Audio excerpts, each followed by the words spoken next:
Hi, this is Professor David Farina. In today's lecture, we're going to be talking about the Earth and its moon, in particular, Earth's atmosphere. Let's get started. So, where did Earth's atmosphere come from?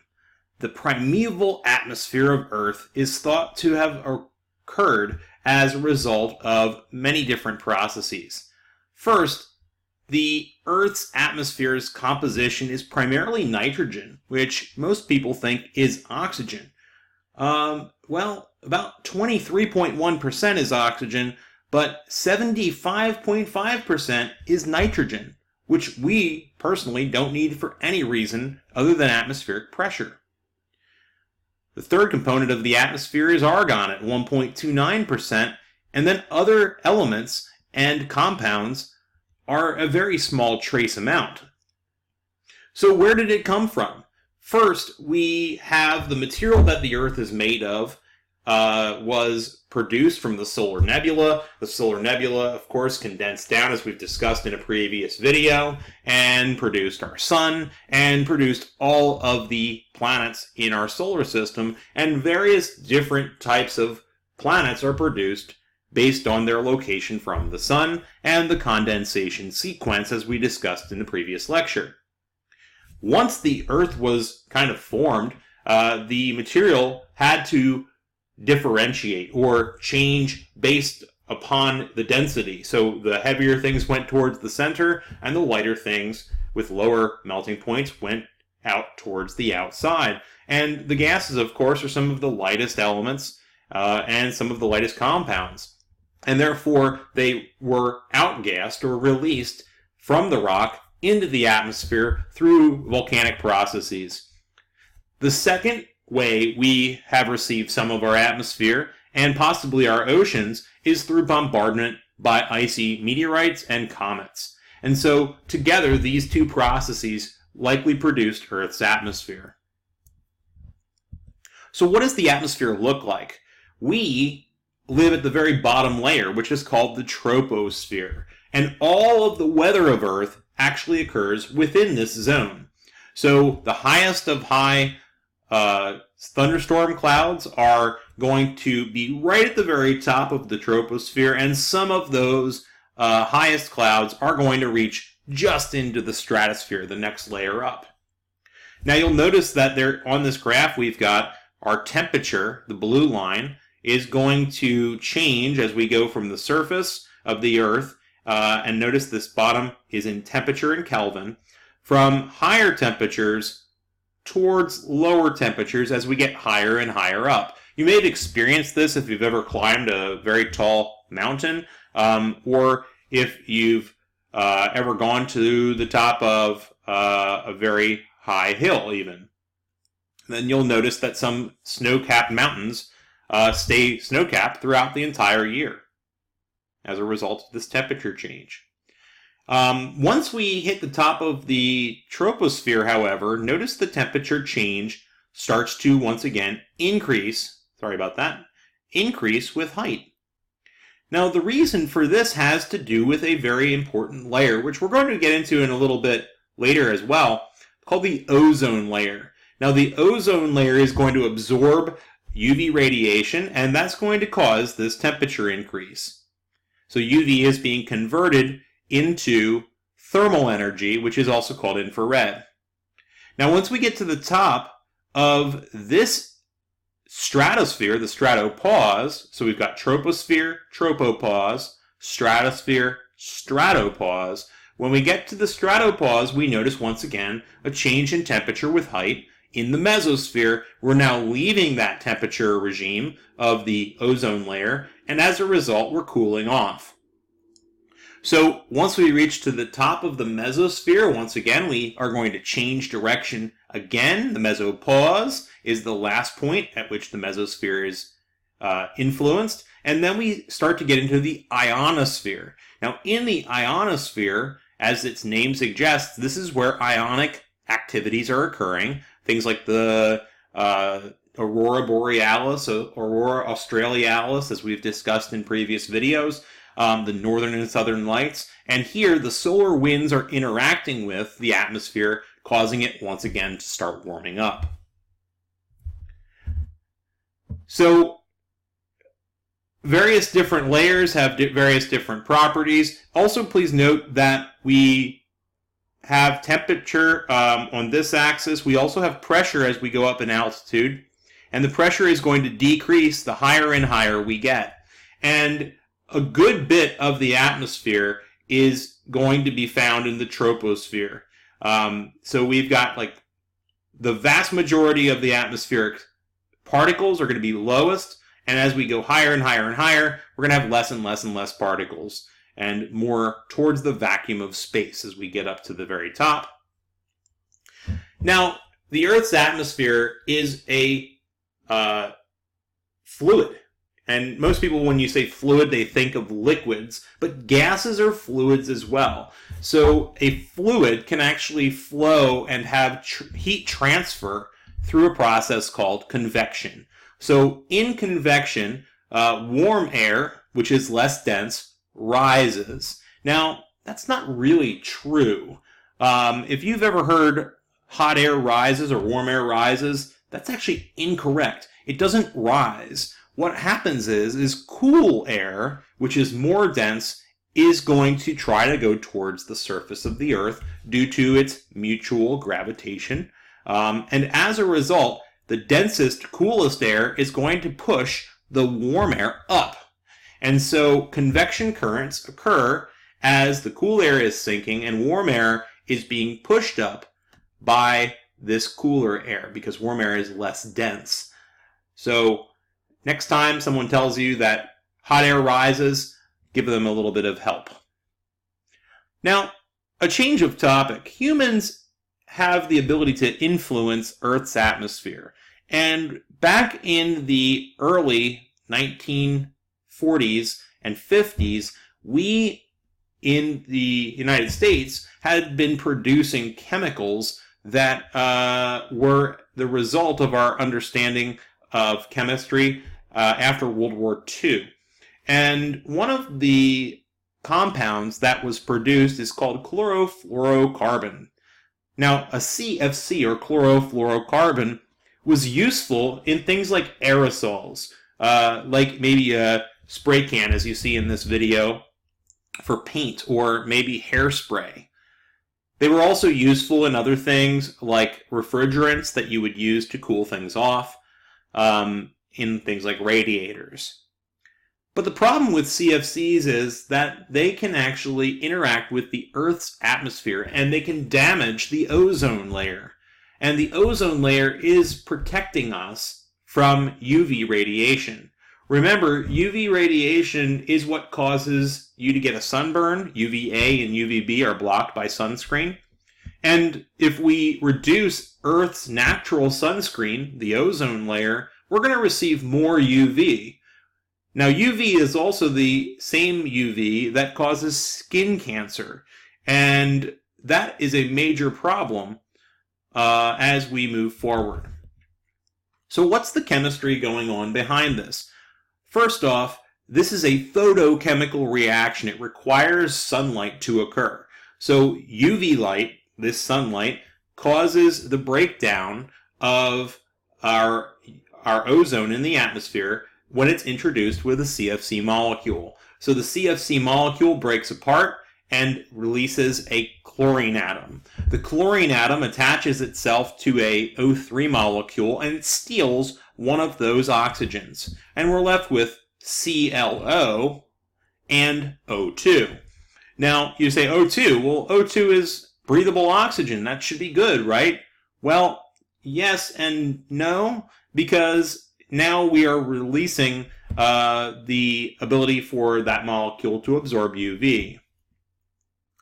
Now, the weird thing about the chlorofluorocarbon is that this process can actually keep going on and on and on and on, because as we have this occur, this will interact with yet another O molecule in the atmosphere and make O2. Now we've got two O2 molecules, and it will keep interacting with and re-breaking apart, I should say, more O3 molecules. So one chlorine can actually cycle through the atmosphere hundreds or thousands or even millions of times before it is no longer active in this cycle. And we can destroy a lot of O3 with just one molecule of CFCs.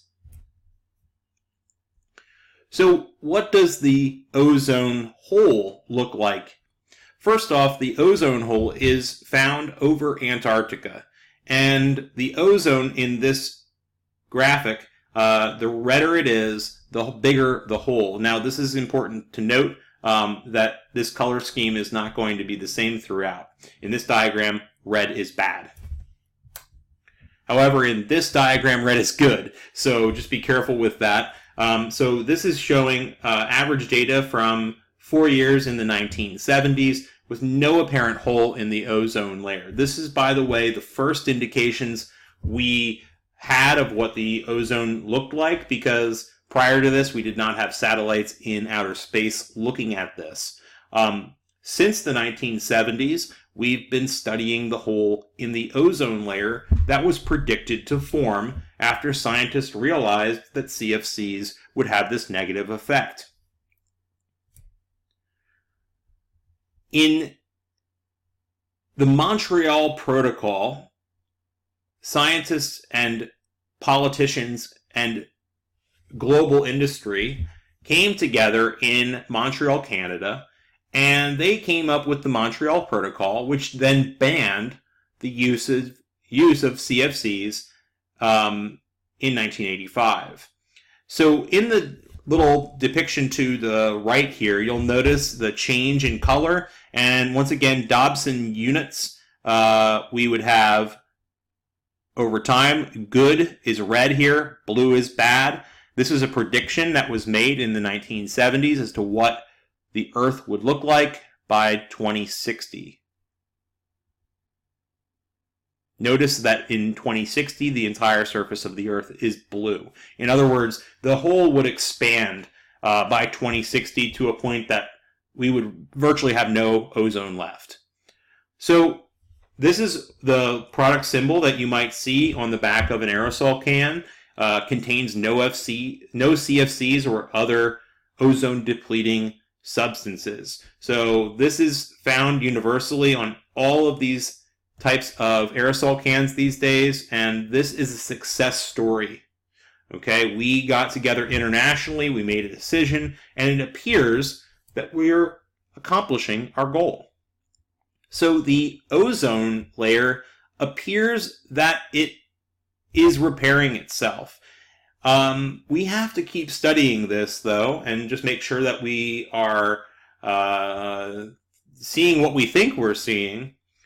But it appears that we've started to improve. Now, unfortunately, I cannot get a better long-term image for you. This one only goes up to 2012. However, there are some really good ones out there on the web, so check it out. We've improved this ozone hole, it appears, over the last 3 or 4 decades. And that's a great success story. Now, the ozone layer does change throughout the year, and remember, it's over Antarctica. So when we consider seasons, remember that when it's our summer here in the Northern Hemisphere, it's their winter in the Southern Hemisphere. So this point here is September and October. In the Southern Hemisphere, that would be their spring, and you'll notice that the hole in the ozone layer gets bigger in the spring. And it's actually pretty small in their winter time. So this photochemical reaction is necessary for CFCs to do their job. So when there is not a lot of sunlight, there's not a lot of ozone hole. But when there is a lot of sunlight in the summer and spring and summer, the hole gets bigger and bigger and bigger, and then it starts to deplete the amount of CFC that's available, and the hole gets smaller and smaller and smaller as well. We're going to change topics now, and I want to be very clear that I am changing topics. The greenhouse effect and the hole in the ozone layer are two completely separate discussions. These are oftentimes thought of as the same process, and they are not. Okay? And climate change and the greenhouse effect are one thing. Hole in the ozone layer, different thing. So now that we've switched gears, the surface heating of Earth plays a role in how warm Earth gets. And naturally, there are ways to block or deflect sunlight from the Earth. Those things could be things like clouds, like ice, like various different natural surfaces, like plants and reflective surfaces that are lighter in color. However, as we change the energy coming from the sun when we hit the Earth's surface from a visible light to an infrared radiation, that causes a warming of the Earth called the greenhouse effect. Now, just to be clear, the greenhouse effect is a natural process. The greenhouse effect is not necessarily bad. The greenhouse effect, if it were not in place, the Earth would be negative 40 degrees Celsius. So we require the greenhouse effect to keep Earth at a warmer temperature that is sustainable for us to live. However, an enhanced greenhouse effect, or climate change, as many of you may know it, or global warming, is not a good thing. So let's try to figure out what the differences are. First off, let's go back to the ozone layer and realize that the ozone layer is a separate thing, okay? But there is some overlap between the two. The overlap that is allowed here is just that the temperature of the atmosphere is critical on its albedo, and part of the UV spectrum is absorbed by the ozone layer. That's about where it ends. So try to be careful when you connect the ozone layer to greenhouse effect. There's a little bit of overlap, but by and large, they're not the same thing. So what is the greenhouse effect most changed by? How do we enhance a greenhouse effect? It has primarily to do with the Industrial Revolution. And carbon dioxide is the main culprit, although there are many other ways that the greenhouse effect can be enhanced. Carbon dioxide levels since the start of the Industrial Revolution have increased dramatically. We've started burning fossil fuels, in other words, and we've started to use things like concrete, which release carbon dioxide into the atmosphere. We can see a correlation in the temperature of Earth since these times. Temperature of Earth also appears to be increasing. Now you might say, well, there are natural forces in effect. Scientists have thought of this, and so we've looked back in the geologic past, and we've looked at how temperature change over time and carbon dioxide levels over time have changed. And we do this through the study of ice core data in places like Antarctica and the Greenland ice sheet. Excuse me. And as we drill down into the ice core, we can look for little tiny bubbles in the ice to determine its atmospheric composition when the ice was formed. And we can do this as early as 450,000 years ago. And when we do this, we can get a map of the carbon dioxide levels over time. And we see that there is a strong correlation with temperature as well. And we also can look at things like dust concentration to see how dust concentration works. Now, by the way, dust concentration is going to be opposite of the effect of carbon dioxide. So the more dust in the atmosphere, the more it blocks sunlight, and the more cooling effect you have. So we want to make sure we try to think of all of the different factors that could be at play here so that we're not assuming instead of investigating. And when we look at this, scientists realize that, yes, carbon dioxide does seem to have a strong correlation with our atmospheric conditions, particularly temperature. So what does the history of Earth tell us? It tells us that our current levels in terms of CO2 are way out of bounds. In other words, naturally, the Earth does this. We're here, okay? So it's obvious that the Industrial Revolution has made a difference. We, in fact, should be cooling right now, but we're not. We're warming. So where does all of this carbon dioxide come from? Carbon dioxide comes from many different things, but the petroleum industry is one of the main culprits. And by petroleum, we're talking about transportation mostly. Transportation of automobiles is likely to change dramatically with the introduction of electric vehicles, but it's not the only thing that we need to consider. Our power grid needs to also operate on non-fossil fuel methods in order for this to have any real effect.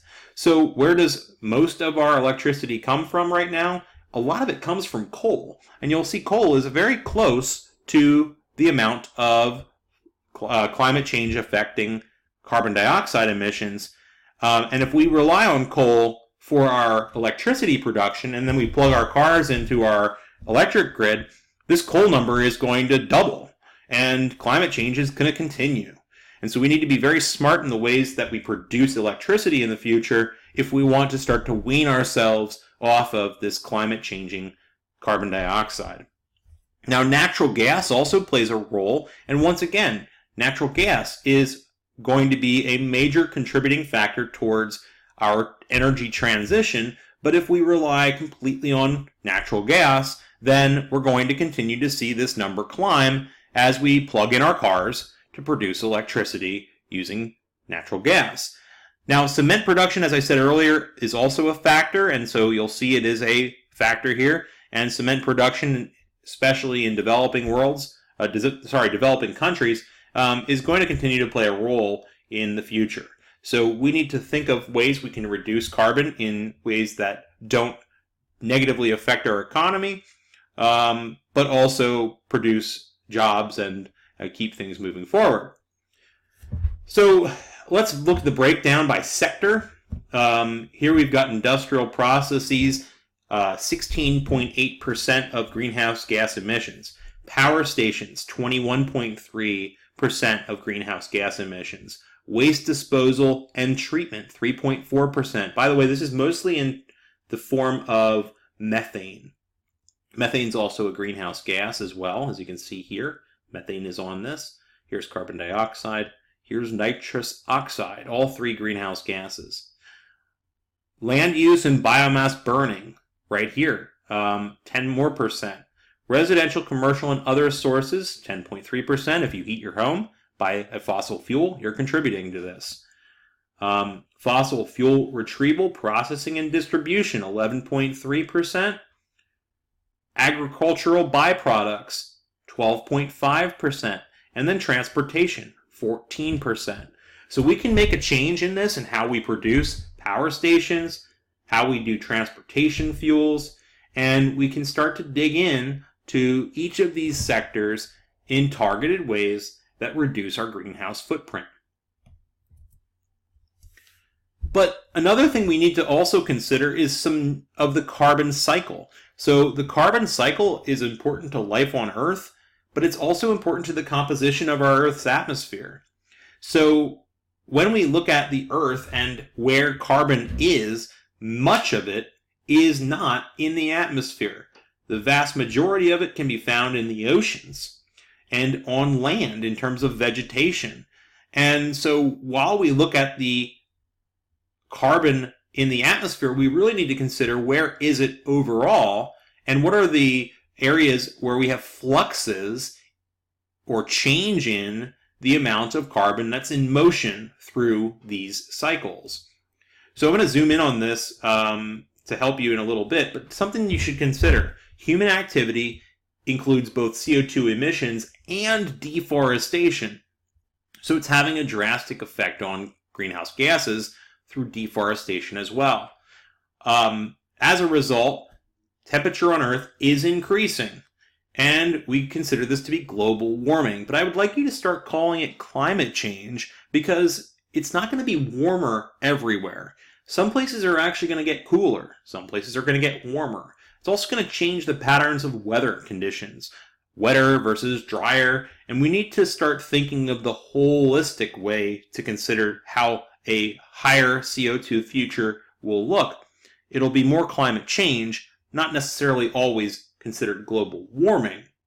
But if you look at the Earth on average as a whole, the Earth will be warming in effect. Now, if you're on the other side of this in terms of your believing whether or not climate change is a result of human activity, that's fine with me. But please know that scientists do have quite a bit of evidence to support this, and that regardless of whether or not we are causing it, we are certainly contributing to it. So it would be like knowing that you're playing a role in something, even if you're not the main culprit. And I don't want to be an accessory to a climate future that is not good for my children and grandchildren. So whether or not we're the main reason or a part of the reason, we certainly aren't helping by our current methods. So here's the main carbon cycle, and I just want to spend some time here looking at each of these. So in the atmosphere, we've got about 750 gigatons of carbon per year that are in the atmosphere. 610 gigatons are built up in vegetation. Some of it, a small amount, is going to go into the production of forests. But we see a lot more, and here's some coming in, but we also have a lot being released as well through respiration. Plants don't only do photosynthesis, they also respire, which you and I respire as well when we release carbon dioxide from our breath. So you breathe in oxygen and you breathe out carbon dioxide. Plants do the opposite most of the time through photosynthesis, but they can also do respiration when they are not receiving sunlight, like at nighttime or over their winter months. A lot more of the carbon on Earth is found in the oceans. 1,020 is found at the surface levels, and marine life, marine biota, 3 gigatons per year. Dissolved organic carbon, actually built up in the oceans, which would be in the form of carbonic acid mostly, is 700 or so.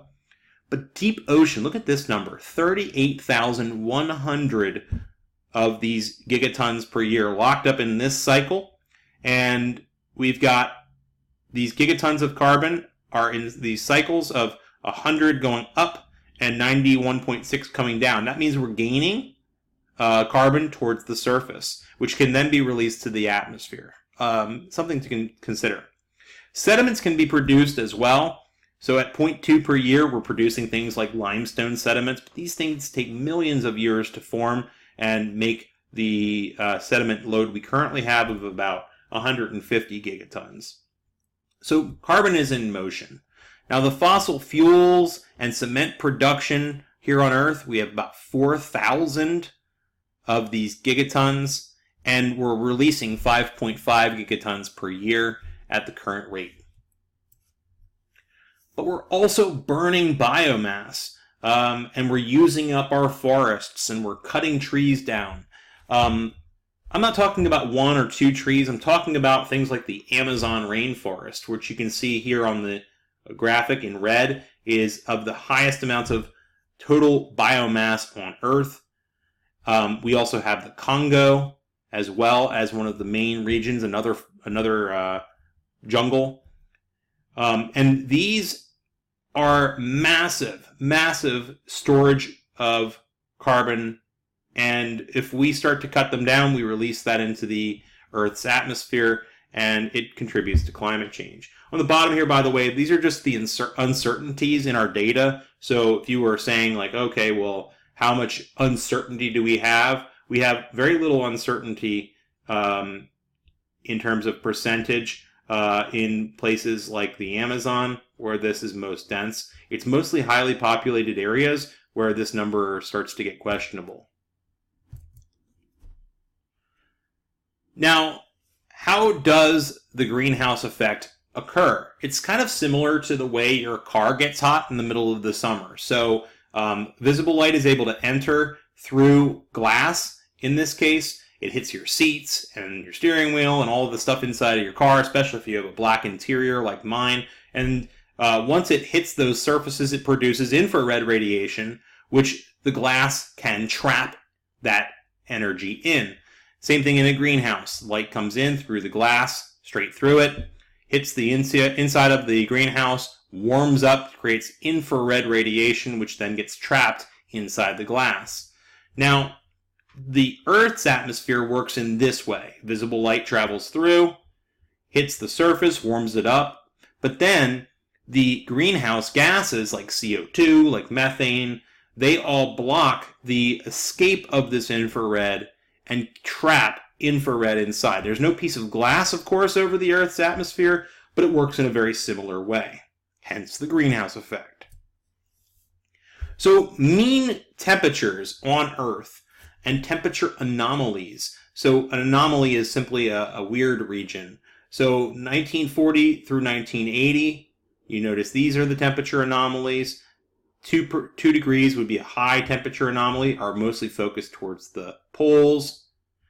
And as we go towards 1960 through 1990 predictions versus the 2070 through 2100 predictions, we see that there's a great amount of temperature anomaly both on the poles, but also around land surfaces mostly. So we're going to see global climate change take hold. And what is it going to look like? So regardless of what we do, there are going to be some impacts over the following century. But we have some choices we can be making. So let's just discuss how these things could occur. First off, risks to unique and threatened systems. So by the 1990s, we already kind of passed this point, and it says risks to some, moving up through 2025. In scenario 1, we've got very much a kind of white being good, red being bad, a future that looks like it's going to get worse if we don't do something about this. We have a choice. We had a choice up to about here, and we're going to have some impact if we don't act now. 2, frequency and severity of extreme climate events. So once again, we're going to start seeing these, and maybe we already have started to see some of these climate events occur. Things like worse hurricanes or or tornado outbreaks. We're not sure exactly how this works yet because it's an unknown territory. 3, global distribution and balance of impacts. So right now, most of the impacts are found in distinct regions, mostly towards the poles, where we're going to see the main effects. But as we get towards the 2025 region, the 2050s, you might start to see more of a global distribution of the impact of climate change. Right now, it's isolated in small areas. 4, total economic and ecological impact. So notice in this point, we're going to start to see in the next 20 or so years impacts on our economy, negative impacts on our economy, as well as on people and our environment, the ecology of Earth, life on Earth. 5, risk of irreversible, large-scale, and abrupt transitions. We get from very low, but by the 2030s, we start to transition, and in the 2050s, into this realm of an irreversible change, one that we can't change back. And this is concerning. We need to fix this. If we don't, we have risks like sea level rise, that low-lying areas are going to get impacted, which is where a lot of the population of Earth lives. Now, if you don't live at the ocean, you feel like maybe you don't have something to lose from this, but keep in mind, those people need to live somewhere. They're going to move towards you. They're going to move to higher land. Global temperature rise. There are plants and animals that need certain conditions. They can't just pull up their roots. Trees can't walk away. They'll just die. Warming oceans. As the oceans warm, they're going to become more acidic. And acidic oceans mean that we're going to slowly eat away at the shells of small microinvertebrates. And things like plankton that are the base of the ocean's food chain are going to be affected dramatically. this is a major concern. Warming oceans also will contribute to sea level rise, and they could also start to outgas their CO2, which could only accelerate this process. Remember, outgassing is kind of like a carbonated soda you leave in the sun. It'll release a lot of that carbonation and go flat. The oceans are going to go flat too, which means there's no more carbon in the oceans, it's in the atmosphere. Shrinking ice sheets. As the ice sheets on land melt, they're going to go into the ocean, and they're going to contribute to sea level rise. Sea ice, on the other hand, will not contribute to sea level rise, but it will decrease the albedo, or the reflectivity of the Earth, allowing more sunlight to be absorbed and an increase in temperature as a result. Glacial retreat. So glaciers are going to start to pull back, and they only can go up so high up a mountain until they finally reach a point when they cannot go up any higher. And there are animals and plants that rely on these regions, and they'll just die off. Can't escape higher than the top of the mountain. Extreme events, which we still don't quite understand what they'll look like, and ocean acidification, as I've already talked about. So please consider how climate change is being affected by humans. Whether or not we're the cause is, even if it's up to debate, which I think it's pretty clear from the scientific evidence that we are the main cause, but even if we are not the main cause, we would be an accessory of climate change, even if we aren't the main cause. So please do your part in climate change. Try your best to improve your carbon footprint. Try to use less fossil fuels, and let's treat our Earth as the one and only place. We don't have a plan B. Thanks again. I hope you like watching this video about the Earth's atmosphere. If you like this video, please click the like button and hit subscribe if you'd like to learn more. If you'd like to get a notification each time I make a video, click that bell at the bottom. Thanks again. Have a great rest of your day.